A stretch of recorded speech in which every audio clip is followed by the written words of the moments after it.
नहमदुहु व नसल्ली व नसल्लिमु अला रसूलिल करीम अम्मा बाद फ़ौज़ बिल्लाहि मिनश्शैतानिर रजीम बिस्मिल्लाहिर रहमानिर रहीम। नाज़रीन, आज आपके सामने ये ज़िक्र करना है कि नमाज के अंदर जो बुरे ख़यालात आते हैं, इन बुरे ख़यालात को दूर करने का तरीका क्या है, और आया जब ये ख़यालात आते हैं तो क्या हमारी नमाज होती है या नहीं। अगर नमाज नहीं होती तो इसकी वजह क्या है, और अगर हो जाती है तो ये किस बुनियाद पर होती है। ये जुमला किस्म की जो डिटेल्स हैं आज की इस वीडियो में आपको बता रहे हैं। उम्मीद है नाज़रीन ये तमाम नाज़रीन इस वीडियो को मुकम्मल शुरू से आखिर तक देखें, ताकि अगर हमें ख़यालात आते हैं तो हम उन ख़यालात से कैसे बच सकते हैं।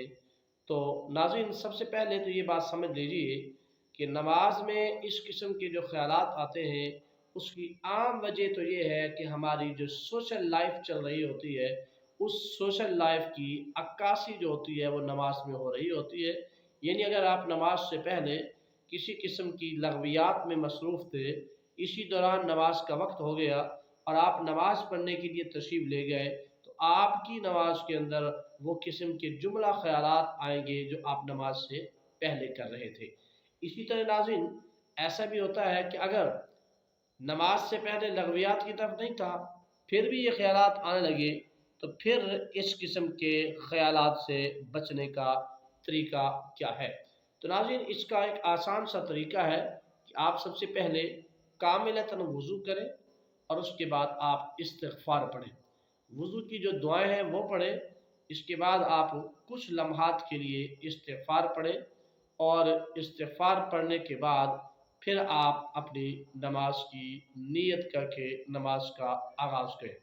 इससे नाज़िल होगा ये कि जब आप इस्तिग़फ़ार करेंगे तो आपका जो अज़ली दुश्मन है शैतान, जो इस किस्म के कारनामे सरअंजाम देने की कोशिश करता है कि मुसलमानों से उनकी नमाज की राहत और सुकून और उनका कैफ छीन लिया जाए, तो शैतान से आपको खलासी मिल जाती है।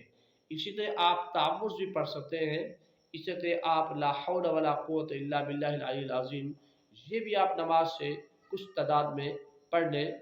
उसके बाद फिर आप नमाज की नीयत बांधें, तो इस तरह भी आपको बुरे ख्यालात से बचाया जा सकता है।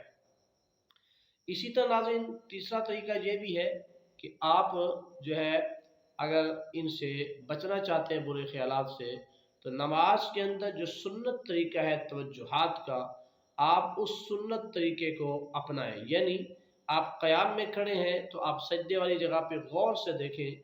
इसी तरह आप रकू में हैं तो रकू की उंगलियों को आप देखें, पाँव की उंगलियों को गौर से। इसी तरह आप सजदे में हैं तो आप नाक की तरफ देखें। इसी तरह आप अत्तहियात में हैं तो आप अपनी गोद में देखें। तो इस तरह से ये जो सुन्नत तरीका जो शरीयत मुताहरा में बताया है, आप उसको भी फॉलो करें तो इंशाअल्लाह आप इस किस्म की बुरे ख्यालात से बच सकते हैं। अब रहा ये सवाल कि क्या जब ये ख्याल आ जाए तो हमारी नमाज होती है या नहीं। तो नाज़रीन, ख्यालात के आने से आपकी नमाज फासिद नहीं होती, नमाज आपकी कामिल है। लेकिन यहाँ ये बात ज़हन में रखिएगा, अगर हमारी सोशल लाइफ इस किस्म की है कि वो एक नापाक ज़िंदगी है, तो फिर हमारे सवाब के ज़ाय होने का अंदेशा है। अगर आपकी सोशल लाइफ इंतहाई पाक है, फिर भी अगर ख्यालात आते हैं, तो फिर आपकी नमाज का सवाब कामिल है, और जो है आप फिर भी जो है कसरत के साथ इस्तिग़फ़ार करें ताकि इस किस्म के ख्यालात आपको नमाज में ना आए।